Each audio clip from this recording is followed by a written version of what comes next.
There's like a cat loose in the bakery. A cat in the bakery, is that allowed? I literally have, can you have a cat loose in a bakery? I don't want cat hair in my sourdough.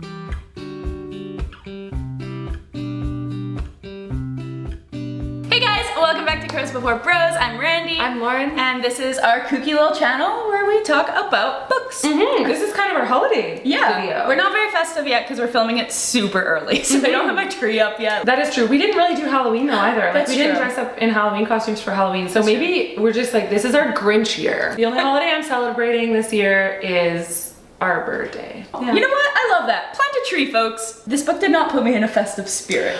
That is valid. Today we're talking about The Holiday Swap by Maggie, Knox. Yes. Let me just hit you, I guess, with the plot first. Yep. So The Holiday Swap is a holiday rom-com style book. It's 351 pages and it is dual perspective, third person dual perspective. Yes. Maggie Knox has two authors. So it's Oh. dual POV written by dual authors. Oh my gosh. Yeah. I wish I had known that. We're seeing perspectives from both Cass and Charlie. Yes. They're from a small town called Starlight Peak. One twin, Charlie, is kind of the cosmopolitan twin. Like, Toss. She goes off to LA to be like a celebrity chef. Her thread of story is that she is co-running a baking show called Sweet and Salty with this kind of Jerk? slimy himbo jerk, yeah, where they have contestants come on the show and they try to duplicate baking recipes that the two chefs have sort of submitted. it's a little like nailed it. The idea of like a celebrity chef makes a thing and they say, now you make it. I hope you make it. Both Austin and Charlie are kind of vying for a spot on a new show because this show is gonna kind of be absolved. Yeah. So that is Charlie. She's our LA twin. Yeah. And then we also have our twin Cass, and she is kind of the down home girl next door, stayed in Starlight Peak to run the bakery while her parents are off. They're in their traveling era. Yeah. The inciting incident moment in Charlie's thread of the story is that she is in the pantry at their filming studio and gets a critical bonk. A shelf of pots and pans falls on her. Yeah, that could have killed her. That's a miracle Yeah. that she just got a bad bonk. Like, so she it's got insane. I was big, like, big why is bonk. this not secured onto the wall? Well, especially on like a Hollywood set. That's a Like, WCB claim. a Why huge did she not go through WCB? What the heck? She gets this concussion and finds herself unable to smell or taste, Yeah. which is obviously something you need if you're the judge on a cooking show. Yeah. So she calls up her sister back in Starlight Peak and she's like, Let's parent trap we this. gotta do a parent trap moment. I know we haven't done this since we were really young, but we need to swap places. I need you to come out here. And like, luckily, by the miracle of a Hallmark movie book, the other obviously twin is also a baker and a chef. And so thank God she could take her place like no problem, Of course, right? yeah. And Cass had just broken up with her like long-term boyfriend who kept trying to propose to her. So she's like, hey, that's great. You deal with this guy for me. I'll peace out to LA. She's like, get me out of here. I will take your spot. Yeah. It'll be like a nice refresh. Yeah. And so they flip. They're identical. So, I mean, it would be really funny if they were fraternal twins and they were like, just totally different people. I'm Charlie. And they're like, I you literally promise. look like a different person. But Shenanigans ensue. shenanigans ensue. Obviously, with it being a rom-com, both of them have romantic Connection. pursuits. Yeah. Yeah. Ooh, So- pursuits. Suitors. Suitors. They have suitors. So this sounds like a Hallmark Yeah. Christmas movie, right? Yeah. So I was very excited to read it. Yeah, I kept having to like pull myself back and be like, take this for what it is. It is a Hallmark nonsense, just fun. Have fun with it. I did not have fun with it. I had fun with the first half. But the thing about a Hallmark Christmas movie is that it is an hour and a half to 2 hours long. Yeah. Not a very long commitment. I also spend most of the time when I'm watching a Hallmark Christmas movie from 1:01 a.m. November 1st to Christmas. Yeah. I'm doing other things. Yeah. I'm like we were cleaning, watching them while we're baking. Right, like- we're baking, we're doing something else. I'm like, the movies are a beautiful thing to have on in the background. Yeah. They don't require a lot. They think for you. Yeah. Right? And so I went into this book with an overwhelmed brain. Yeah. And I was like, this is so perfect. I'm not gonna have to use even one brain cell. Yep. That pursued through the whole book. Yes. At some point, you have to do something that makes sense. I don't know. Yeah. You did not have fun with it. I know. No. Because there's so many times I was just like, what is happening? This doesn't make sense. I guess from this moment on, There's just gonna be spoilers because I have so many thoughts. I don't think I can contain them to like a spoiler section. If you want a book that is like, you know, festive and baking and requires literally no brain ever, if you don't want to have to think or question anything, great. It's the book for you. absolutely everything will be given to you. Yeah, it is all handed to you on a silver platter, even if it doesn't make sense. Oh my gosh, I was reading in the Food Network magazine and they had caviar on Doritos. And that's like what I'm thinking of on this silver platter that Maggie Knox has served us. Is just like, there it is. And you're like, why? Thanks, I hate this. I guess we'll kind of like plot through the middle section. Yeah. Plot through the middle section, which is two sisters going, I really should tell him. I'm having a quandary. The first sort of a love interest that we get introduced to is a physician's assistant named Miguel. He met Charlie before she went back home to pretend to be Cass. Yeah. He assessed her concussion and was like, you need to take some time off. Yeah, this is a pretty legit concussion. You've lost 2 of your senses. But she did not say that. She did not. She did not disclose that to her doctor, which I was like, girl, like it would have been like a fun twist of events if she just like never got it back. The moral of the story is like, don't neglect to be honest with your healthcare provider. Honestly, that is the moral of this whole story. My thought was like, man, if you've lost your taste and smell as like a judged chef, you don't know that it's coming back. Like she's just kind of like, it'll be fine, it'll come back. Yeah, and it would be like if I broke all my fingers. Yeah. And then I went to the doctor and they were like, does this hurt? And I was like, no. It's like your whole career. So anyway, she meets Miguel, but then she leaves and Cass comes in and then Cass falls in love with Miguel. Yeah. And there's some level of like, oh, we've already met. He has concern because he has like a medical duty to be concerned. And Cass is like, I'm fine, because she's not the one with the concussion. Yeah. So they fall in love. In classic Hallmark way, this is all happening over the course of 1 week. But she's like meeting his family. Yeah. All the while having the kind of internal conflict of like, oh, this is a bad thing to do. I've lied to everyone. I've lied to so many people. There's a lot of tropes explored in this one. Miguel wants to bring someone with him to see Cass playing Charlie's show. Yeah. And she's like, oh no, he has a girlfriend. He's a wife. He has a wife. Yeah. And then it ends up being his sister and you're like, okay, like Shocking. how many of these do we need to do? And then we see Charlie as Cass back home. Yeah. I kind of wish that they had very different names. Very different names. Yeah, because then we could have abbreviated something. I can't be like CAC, Charlie as Cass, because it's like that's the same That's as Cass as Charlie. Charlie back home as Cass, pretending to be Cass, reconnects with Jake, who's like somebody that they knew growing up. Like as kids. He's a firefighter now. Also the very standard trope of he was once just a scrawny little nobody with bottle cap glasses. And now he's a big firefighter with a golden retriever. Jake has been ish close to Cass. And now that it's Charlie, he's like, all of a sudden there's something a little different about now you. I have some feeling. They start to fall in love, but obviously there's this like from an optics perspective, it looks really bad because it looks like it's been 1 whole day since Cass broke up with her Brett 12-year boyfriend who was like bought a house for her and was trying to propose. Yeah, so that could have been resolved by just saying, well guys, I understand why Cass had to pretend to be Charlie. Deceptively slip into the role of being Charlie. Yeah. Why?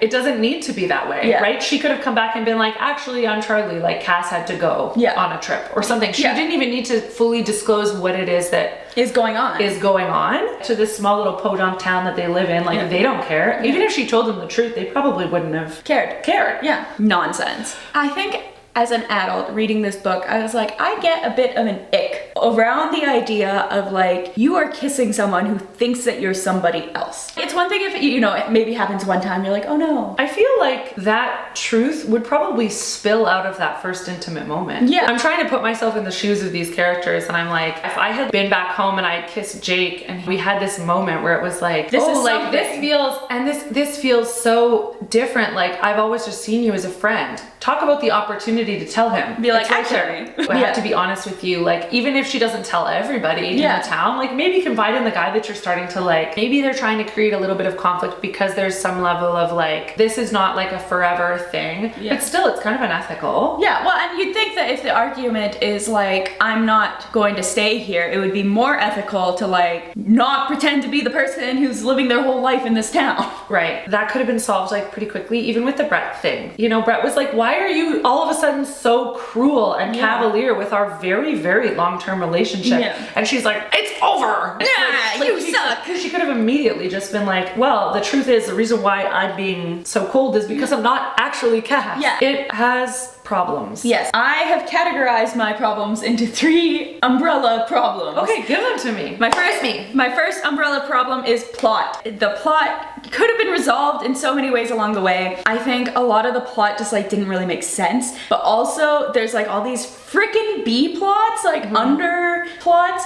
that make 0 sense. There's this whole technology subplot. I like was short-circuiting reading it. I literally was like, have these authors, 2 people at least, plus editors, whomever. No one has seen a computer before. They wrote this with a feather on a piece of tree and sent it to AI to put it in a computer because no human person touched this who's seen a computer before. Yeah, I think this is, generally speaking, probably my biggest gripe was that this book was hella under research. The technology plot is probably the most glaring example, right? Yeah. Jake is like, oh, I'm gonna help you get a website started for your bakery. We should put links on it. My guy. Like what a website does. All a website is a collection of links. And then they're like, let's make a live stream of the bakery. The live stream thing, and she was like, we're gonna need pictures for the live stream. No, you don't! I don't think so. So they make this live stream for the bakery, which is like a whole thing, which you have obviously many, many thoughts about. What are they live streaming? Good morning, everybody, and welcome to the Woodburn Breads live stream. All 30,000 of you are here. That's so great. Today, we're going to be making our famous lemon squares. This recipe has been in our family for generations, and it's a secret. Don't perceive what I'm doing here today. So first, we're going to knead our dough. Knead, fold. And then it's time for the salt. Just a pinch, you know? Some brown sugar, and then knead. To the right, knead it to the left, knead it to the north, knead it to the south, and then it's time for the secret ingredient. Look away!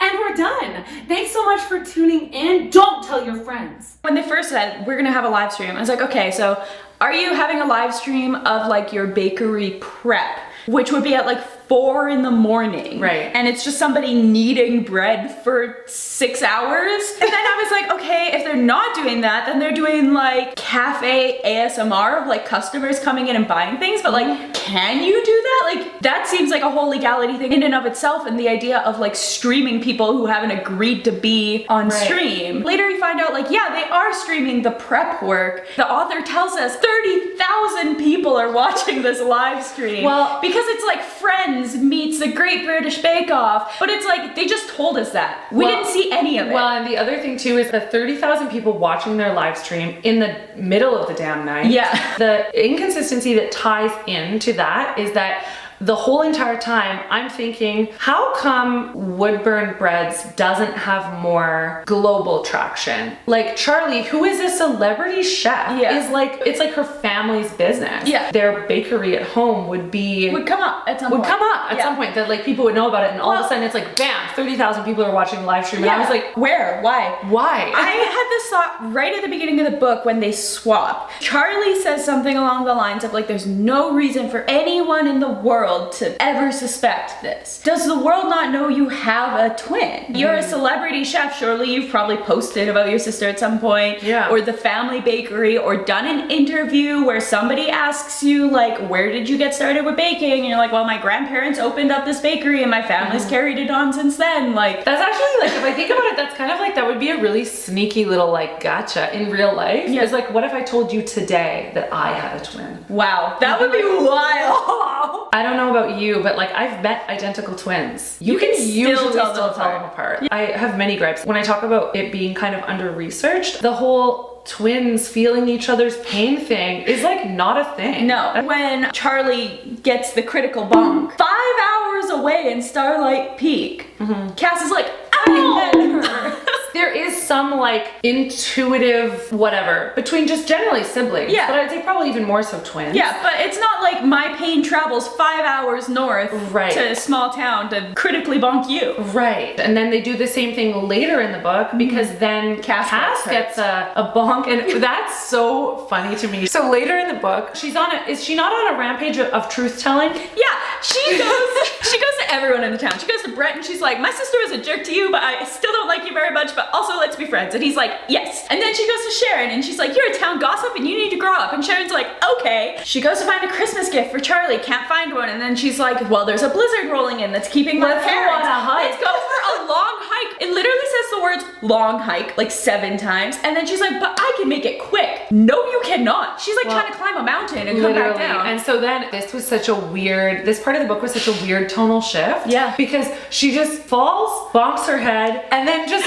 immediately is starting to be blanketed in snow. Like she's just like, okay, I guess I'm gonna die here. It makes me think of in Tony Hawk's Boom Boom Sabotage where he's like face down on the ground. Yeah, I was like, okay, this is like a lighthearted little romance. Yeah. And even the first bonk doesn't seem like it's serious. That big of a deal. Yeah. I was like, what book am I reading? Like all of a sudden it's turned thriller novel and she's just lying in a trail with her head on a rock, and she's like, my sister will find me because of our twin telepathy. Well, she and calls she's her sister. Being blanketed. She calls in her snow. sister. She bonks her head, pulls out her phone. Yeah. Dials Charlie. But then it dies, right? She loses reception. Yeah, she like loses reception. This is the moment where it's kind of like in Friends where somebody's trying to get Ross's phone number, and Ross is like, if it's meant to be, you'll guess it. They find her, they go to the hospital, she gets stitches. The boys go back, they start this ridiculous 30,000 people live stream. She comes back, they do the Christmas Eve thing, whatever. The next day, Christmas morning, she goes to her sister, is like, I designed these cookies for you. When? When did you do that? If you're thinking, this sure sounds like a confusing collection of things to happen.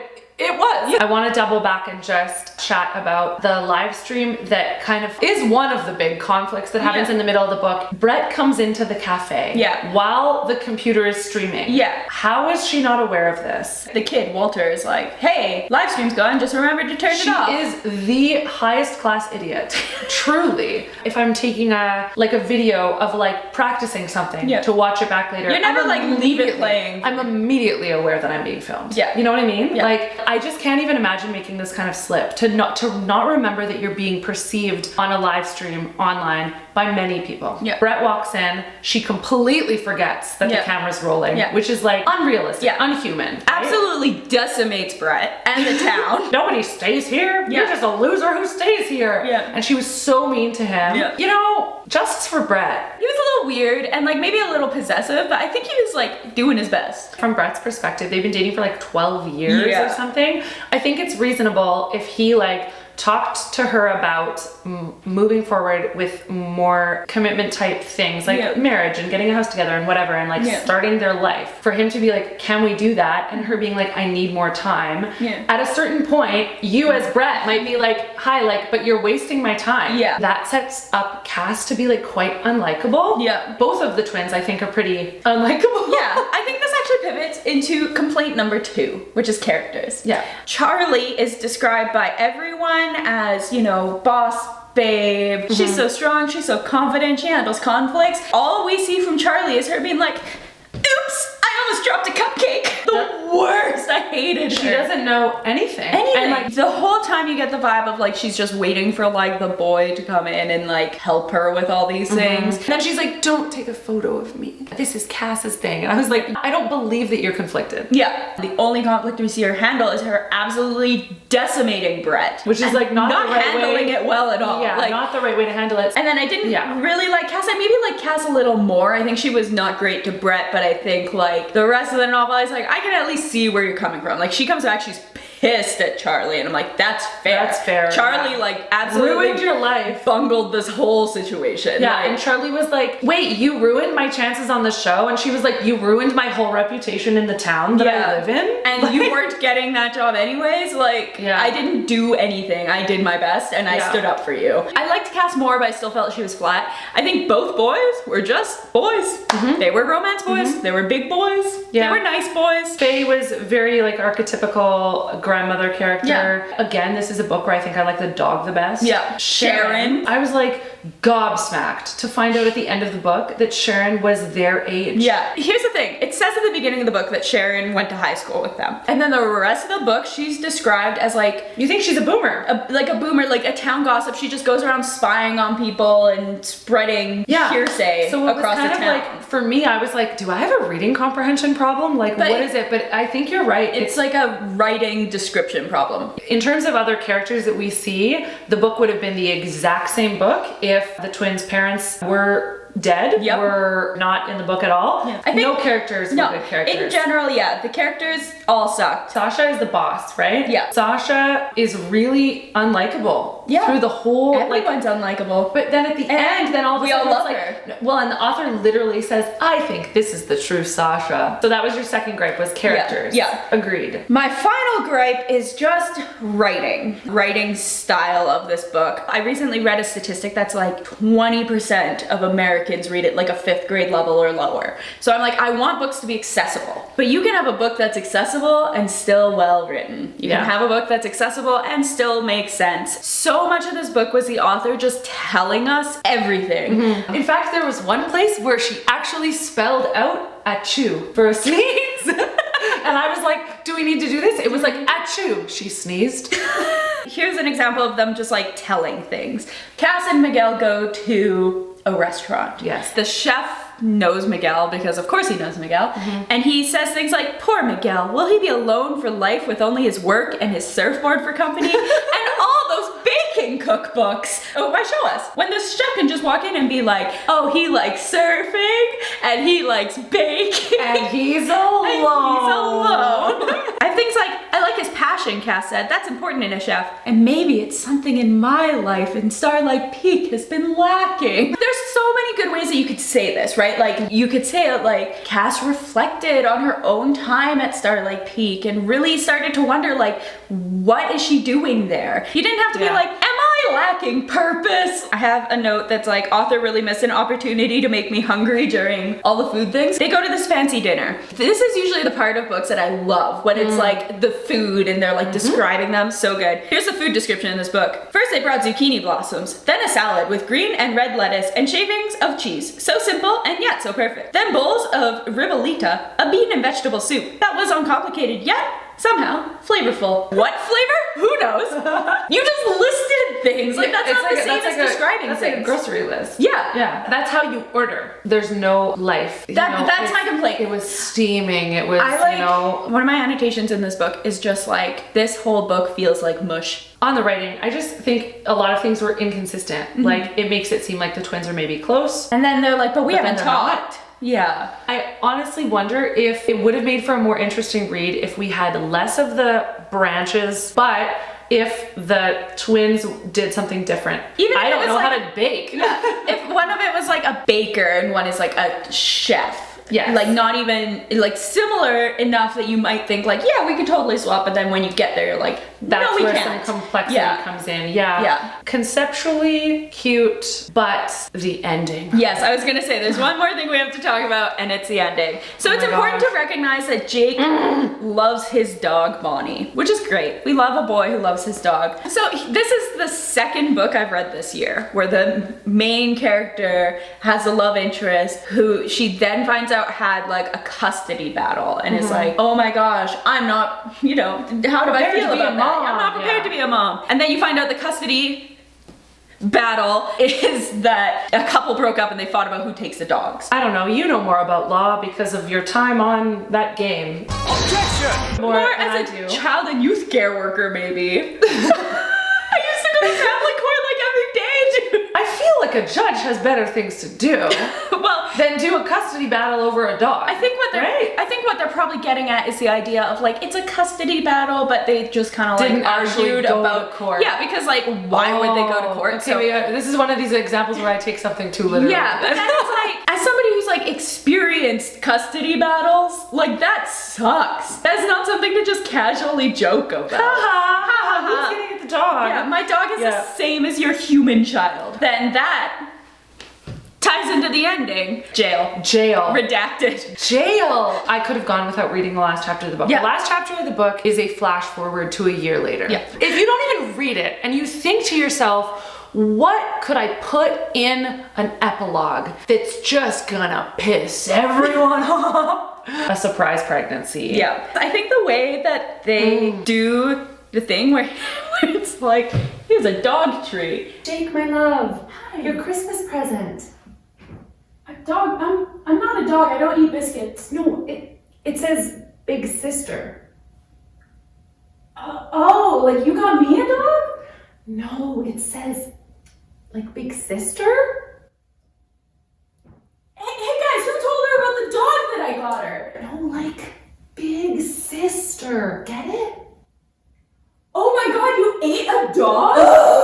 Yeah. There's a new dog and also a pregnancy. Yeah. I'm like, this can't possibly get any worse. Yeah. The only other thing that I hate more than a surprise pregnancy in an epilogue of a book is when they're like, surprise, we're getting married. I kind of cringe even at an engagement in an epilogue because I'm like, you know what? Let me use my brain. Yeah, I can assume that if they've been dating for however long or whatever, they will probably eventually get engaged and they're, who knows, maybe there's a second book and by then they're like, we flashed forward over some of the stuff. Like, let me use my brain for one moment of this book. Yeah. It's not even an engagement. She literally comes down the stairs dun, dun, in dun, dun. a wedding dress. Well, and she's like, with all the people that I love the most around me, I want to get married today. And Faye is like, as the most technologically savvy person here, apparently, I was just ordained. I like where Charlie is like, I'm pregnant, and then everyone's like, yay, and then she's like, sorry Cass, I didn't want to steal your thunder. I was like, no.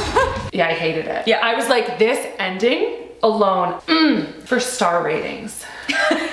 What did you rate it? I gave it a 1.75. Wow, that is somewhere in the realm of on our thing. One is I have questions, mainly why. Yeah, that's fair. And two is that's a book. And I was like, it's somewhere between those. I would say that in the first 20% of the book, I was like, this might be like a 4-star, maybe, it's cute. Just a steady decline all the way through the book. On Goodreads, I marked it as a 2-star. Like a 2.5, maybe. We could meet Settle it too. into. We could meet it too. And it's a book. There are worse books. But the thing is, not by much. not by much. What song did you pick? I picked What Baking Can Do from the musical Waitress. Okay. It's just for vibes, truly. Like, make it work, make it easy, make it clever, craft it into pieces, make it sweet, crimp the edges, we'll make it sour and serve with lemon wedges. Especially because of the lemongrass, I was like, ooh, this is cute, but it's all just like kind of bakey. Yeah. I hate to give such a good song to such a lackluster novel, but what about you? What did you choose? I chose Christmas Cookies by RuPaul. You told me the other day, there's not a worse musical artist alive than RuPaul. I'm a Drag Race girly. I love Drag Race. The only palatable music RuPaul writes are songs that he gets the drag queens to do verses on. And he just does the chorus. Here's the lyrics to Christmas Cookies by RuPaul. I'll be waiting in the kitchen where the butter melts on the stove. Mixin', fixin', finger lickin' till you walk right through my door. Hey baby, it's Rue calling. I've left several messages and am patiently awaiting your arrival. Yes, honey, I got something for your mind, your body, and your spirit. Something hot for the holidays. Ooh, it's piping hot. Now come and get it. Come and taste my Christmas cookies. The song has the same writing style as the book, and it's about cookies. One last parting thought. Yeah. Just because that's a little spicy. This was one book where I was like, I'm grateful there was no spice. This was a clean romance. And clean romance. I was appreciative of that. Yeah, me too. Yeah. Anyway, this book, would we recommend it? No. No. Don't do it. Holiday reads that we like: Mistletoe Messes and Peppermint Kisses. Yes. And that's pretty much That's it. the only That's one I can think end of. of the list. Yeah. So if you have recommendations for Christmas novels, Let us know. Let us know, please. Because yeah, I struggle with them. it makes me want to write a Christmas book. Yeah. Well, there's no standard. Speaking of writing books, Yeah. we get to go do something really fun today. Yeah. We get to go to a book release party on a pirate ship. Yes, our friend Liz has released her book, A Kiss of the Siren Song. I had the honor of being part of the beta reading team for it. So I've seen early editions of the book. I haven't read the, final one that's going out into the world, but we're so excited Yeah. for Liz. We're gonna go get pirated up right after this. Very exciting. What are you reading next? What am I reading next? Right now I'm reading A Curse for True Love by Stephanie Garber. It's kind of funny because I did a video on the first two books in the series in like March or April. I forgot everything that happened between now and then, but it works out because Evangeline, the main character in this book, also has memory loss. So I'm like, perfect, we're on the same page. Evangeline's like, I probably should know who this is. I'm like, girl, me too. I am reading Yumi and the Nightmare Painter right now, which is Brandon Sanderson's third secret novel. And at its core, it's like a romance novel, which is kind of interesting. spooky. Like it's fantasy, but it's little off-brand. which is super off-brand. Yeah. Off-brand and Sanderson. Boo! Well, thank you guys for watching. Plant that tree if you haven't already. Yeah, like, comment, subscribe. Make a fruitcake for me. Don't! Please? We love you guys and we'll see you next time. See ya. Bye. Mwah. Can I ask for something really chaotic and cursed? Will you make me a fruitcake? You don't want that. That's gross. No, I do want that. I want you to show up on my door like it's the same. And put it on a plate on your doorstep. I love fruitcake. That's one of my red flags.